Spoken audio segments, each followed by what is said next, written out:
শেষকৃত্যের আগে band party বাজিয়ে শেষ বিদায় জানালো পরিবারের সদস্যরা। পাঁশকুড়া থানার শ্যামসুন্দরপুর পাটনা গ্রামের দেবেন্দ্রনাথ আদুকের বয়স হয়েছিল 104 বছর।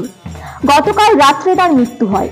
তার নাতি ও আত্মীয় স্বজনরা বাদ্যযন্ত্র বাজিয়ে নৃত্য সহযোগে তাকে বিদায় জানালো। তাদের কথা, মানুষ এখন সাধারণত 100 বছরও বাঁচে না, সেই জায়গায় আমার দাদু 104 বছর বেঁচেছেন। তিনি হাঁটাচলা করতে পারতেন। আমরা তাই তার মৃত্যুতে খুশি। তাই আমরা নাচানাচি করে ব্যান্ড পার্টি বাজিয়ে শেষকৃত্যে নিয়ে গেলাম।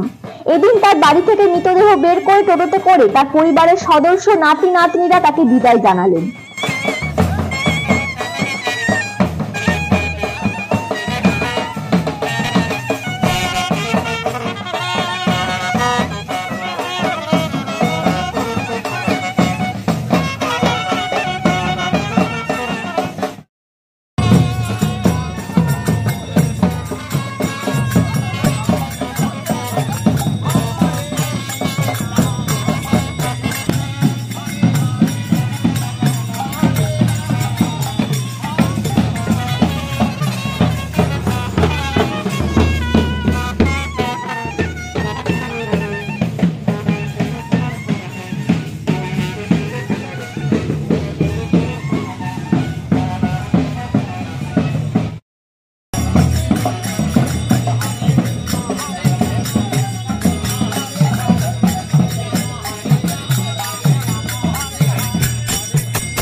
ব্যুরো রিপোর্ট, বাংলার কথা।